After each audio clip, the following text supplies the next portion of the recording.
बिस्मिल्लाहिर्रहमानिर्रहीम। अस्सलाम वालेकुम स्टूडेंट्स, आई होप आप सब खैरियत से होंगे। आज की वीडियो का टॉपिक है फॉर्मलिज़म। आज की वीडियो में हम फॉर्मलिज़म के बारे में बात करेंगे, जो कि एक मूवमेंट है। इसकी डेफिनेशन को पढ़ेंगे, हिस्टोरिकल बैकग्राउंड को थोड़ा सा देखेंगे। उसके अलावा कैरेक्टरिस्टिक्स ऑफ फॉर्मलिज़म एंड प्रिंसिपल्स को अच्छे से अंडरस्टैंड करेंगे। आज की वीडियो आप लोगों के लिए काफ़ी ज़्यादा इन्फॉर्मेटिव होने वाली है। अगर आप चैनल पे नए हैं तो चैनल को सब्सक्राइब कर लें, बेल आइकन का बटन दबा लें ताकि आपको आने वाली वीडियो का नोटिफिकेशन टाइमली मिल सके। सबसे पहले हम देख लेते हैं कि ये जो फॉर्मलिज़म है ये क्यों इसकी ज़रूरत पड़ी, क्यों इस थ्योरी को जो है वो इंट्रोड्यूस करवाया गया, क्यों ये थ्योरी आई। तो सबसे पहले ये थ्योरीज का सिलसिला स्टार्ट हुआ था बायोग्राफिकल क्रिटिसिज्म थे या फिर बायोग्राफिकल थ्योरी से।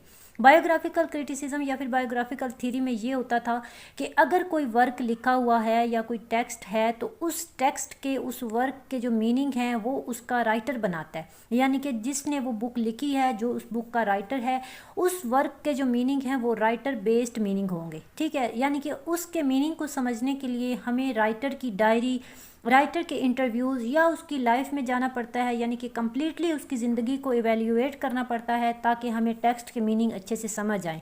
उसके अलावा राइटर के मुताबिक अगर हम मीनिंग को देखेंगे तो मीनिंग जो है वो स्टैटिक हो जाएंगे, एक ही मीनिंग उसका रह जाता है, यानी कि मीनिंग स्टैटिक हो जाता है। इस चीज़ को चैलेंज करने के लिए थ्योरी दी गई जिसको हम फॉर्मलिज्म भी कहते हैं, न्यू क्रिटिसिज्म और रशियन फॉर्मलिज्म भी कहते हैं। दोनों एक ही चीज़ें हैं। इस थ्योरी का मतलब ये है कि राइटर जो है वो सोर्स ऑफ मीनिंग नहीं है, बल्कि जो टेक्स्ट है उसकी जो फॉर्म है वो सोर्स ऑफ मीनिंग है। किस तरह से फॉर्म का यूज़ किया गया है, किस तरह से डिवाइसेस का इस्तेमाल किया गया है, किस तरह से सेंटेंसेस को फॉर्म दी गई है, किस तरह से फिगर ऑफ स्पीच का यूज़ किया गया है, फुली उस चीज़ को एनालाइज करना। ठीक है, तो इसको हम न्यू क्रिटिसिज्म भी कहते हैं, फॉर्मलिज्म भी कहते हैं। यहाँ पे अकॉर्डिंग टू फॉर्मलिज्म हमारे पास जो सोर्स ऑफ मीनिंग है वो टेक्स्ट है। इस तरह से जो है ये थ्योरी चली। फिर इस थ्योरी पे कुछ ओपोनेंट्स आए, कुछ क्रिटिक्स आए जिन्होंने कुछ जो है वो क्रिटिसिज्म की और नई थ्योरीज आई। इस तरह से हर थ्योरी जो है वो एक चैलेंज के तौर पर पहले वाली थ्योरी के जवाब में लिखी जाती थी। अभी हम इसके हिस्टोरिकल बैकग्राउंड को जान लेते हैं। फॉर्मलिज्म बेसिकली डेवलप हुई थी एक मूवमेंट के तौर पे 1915 में। ठीक है, फॉर्मलिज्म एक क्रिटिकल पर्सपेक्टिव है, ये क्रिटिकल अप्रोच है जिसने तमाम अनसिस्टमेटिक अप्रोचेस को ख़त्म किया है जिन्होंने लिटरेरी स्टडी को डोमिनेट किया हुआ था। फॉर्मलिज्म ने लिटरेरी साइंस क्रिएट की, लिटरेरी टेक्स्ट की, पोइटिक लैंग्वेज को इंट्रोड्यूस करवाया। बेसिकली ये जो मूवमेंट है ये कोई मूवमेंट के तौर पे स्टार्ट नहीं हुई थी, बल्कि ना ही इसके पीछे कोई गोल था, ना ही इसके पीछे कोई बाकायदा जो है वो सेटअप था। जस्ट ये एक ओपिनियंस थी, ठीक है, डिफरेंट स्कूल्स की, डिफरेंट फॉर्मलिस्ट्स की, तो उन्हीं को फिर जो है मूवमेंट का नाम दिया गया। फॉर्मलिज्म जो है सबसे पहले पोलैंड में इमर्ज हुई थी 1915 में। इसमें दो ग्रुप्स आते हैं फॉर्मलिस्ट के। फर्स्ट ग्रुप है मॉस्को लिंग्विस्टिक सर्कल, जिनमें Roman Jakobson, Osip Boris et cetera as leading figure के तौर पे थे। सेकंड ग्रुप आता है ओपोजेस का, जिस ग्रुप ने 1916 में फॉर्मलिज्म को इंट्रोड्यूस करवाया। इस ग्रुप में आते हैं विक्टर शकलवस्की, यूरी टेनिनोव वगैरह।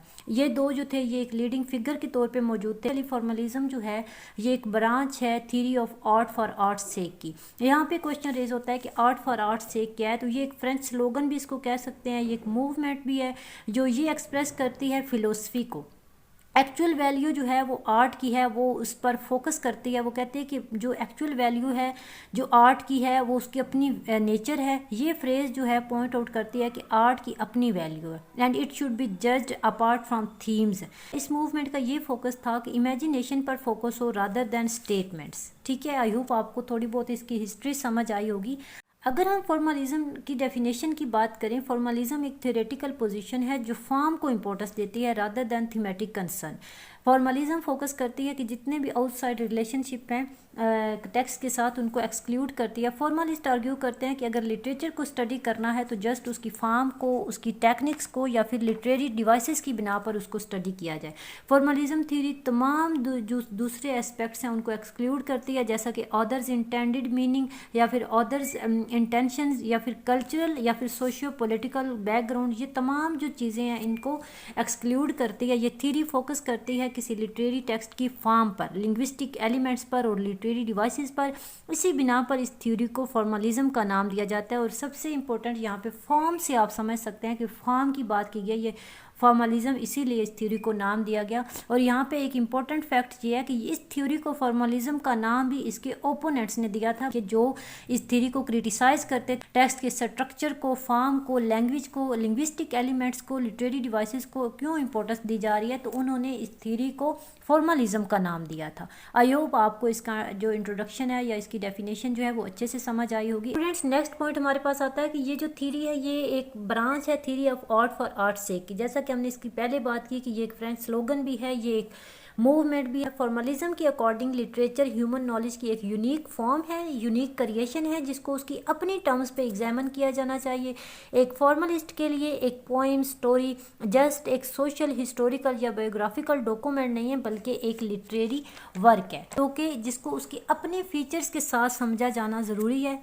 और वो फीचर्स, वो एलिमेंट्स जस्ट टेक्स्ट में ही मिल सकते हैं। इसलिए किसी भी स्टोरी या पोइम का एनालिसिस के लिए फॉर्मलिस्ट फोकस करते हैं text rather than authors life, ये कोई हिस्टोरिकल बैकग्राउंड। फॉर्मलिस्ट्स का फोकस स्टाइल, स्ट्रक्चर, इमेजरी पे, टोन पे और जॉनरास पे होता है। ठीक है, ये फीचर्स जो हैं इनको आइसोलेट में एग्जामिन नहीं किया जा सकता, क्योंकि फॉर्मलिज्म का बिलीव ये है, फॉर्मलिज्म ये बिलीव रखती है कि किसी भी आर्ट को, किसी भी लिटरेरी वर्क को उसका वो स्टेटस, उसको वो तमाम एलिमेंट्स देते हैं जिनकी बिना पर उस वर्क को अंडरस्टैंड किया जाता है, जिनमें हमारे पास स्ट्रक्चर, फॉर्म, उसकी linguistic language, poetic language, style वगैरह आ जाता है, जो रीडर की तवज्जो जो है वो ग्रैस्प करता है। उसके अलावा हमारे पास आता है the name and background of the author is not important. ये मोस्ट इम्पोर्टेंट पॉइंट है कि रीडर के लिए ऑथर का नाम, ऑथर का बैकग्राउंड जो है वो ज़रूरी नहीं है, बल्कि जो चीज़ वो पढ़ रहा है उसके इंटेंडेड मीनिंग, उसके जो बेस है, उसकी डेप्थ जो है उसमें जाए, उसकी फॉर्म को समझे, उसके स्ट्रक्चर को समझे, उसकी लैंग्वेज को समझे, उसमें जो लिटरेरी डिवाइसेस का यूज़ किया गया है उनको समझे। अभी हम बात करते हैं characteristics of literary theory formalism. की characteristics of formalist criticism is an emphasis on form over the subject matter, यानी कि फॉर्म के ऊपर फोकस किया जाता है बजाय इसके कि बाकी जो आउटसाइड वर्ड जो चीज़ें हैं उनके ऊपर, रिलेशनशिप्स पे, बल्कि फॉर्म पे फोकस किया जाता है। The goal of formalism was to create a scientific way of reading, interpreting literature based on linguistic components and literary techniques. यहाँ पे बात हुई है कि फॉर्मलिज्म का ये गोल था कि वो एक टेक्स्ट को, उसकी रीडिंग को, इस लिटरेचर की इंटरप्रिटेशन को लिंग्विस्टिक कंपोनेंट्स के साथ और लिटरेरी टेक्निक्स के साथ इंट्रोड्यूस करवाएं। नेक्स्ट पॉइंट आ जाता है formalism outlined a distinction between literary language and the language of everyday interaction, यानी कि वो इन दोनों लैंग्वेजेस में एक डिस्टिंक्शन पैदा करती है। ठीक है, similarly formalist attempts to establish that literature is detached from material history and social context. वो कहते हैं कि फॉर्मलिज्म जो है ये एक लिटरेचर में इसने एक डिटैच कर दिया इसको सोशल कॉन्टेक्स्ट से और मटेरियल हिस्ट्री से, बल्कि इसने फोकस किया है टेक्स्ट की अपनी नेचर के ऊपर। ठीक है, नेक्स्ट पॉइंट आ जाता है to the formalist believed it was equally or more important to focus on the structural components of a work of literature. Formalist ये बिलीव रखते हैं कि इस चीज़ के ऊपर फोकस होना चाहिए, किसी भी टेक्स्ट के स्ट्रक्चरल कंपोनेंट्स के ऊपर फोकस होना चाहिए देन चीज़ों के ऊपर।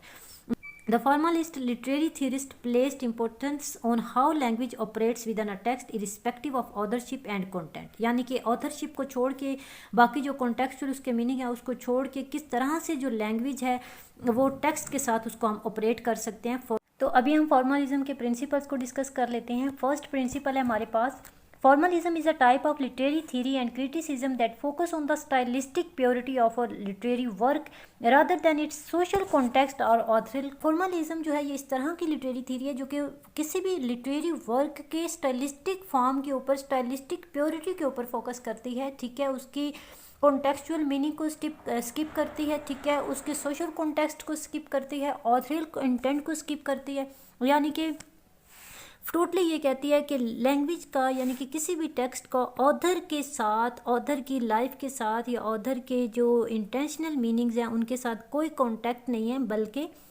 जो टेक्स्ट है वो खुद अपने मीनिंग कन्वे करता है, उसकी अपनी एक मीनिंग कन्वे करने की नेचर है।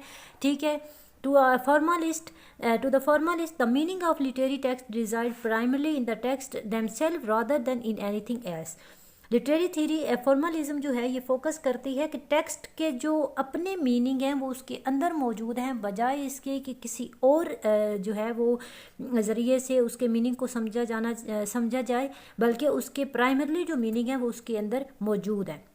नेक्स्ट पॉइंट आ जाता है, according to formalism it is possible to interpret a text without having any information on its author और इट्स सोशल, यानी कि कोई भी टेक्स्ट जो है उसके मीनिंग को या उसको इंटरप्रेट करने के लिए किसी भी ऑथर की लाइफ के बारे में उसकी इंफॉर्मेशन या उसके हिस्टोरिकल बैकग्राउंड को समझना ज़रूरी नहीं है। उस टेक्स्ट से जो है उसके मीनिंग निकाल सकते हैं।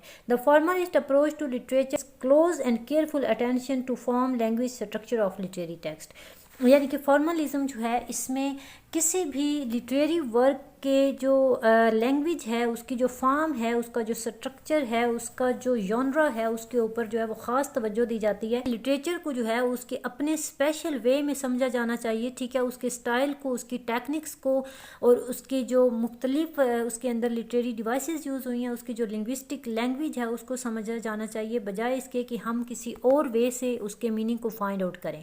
आई होप आपको इसके प्रिंसिपल्स भी अच्छे से समझ आए होंगे। ये तो थी आज की वीडियो। आई होप आपको वीडियो अच्छी लगी होगी। अपना रखिएगा ढेर सारा ख्याल। मिलते हैं नेक्स्ट वीडियो में। अल्लाह हाफिज़।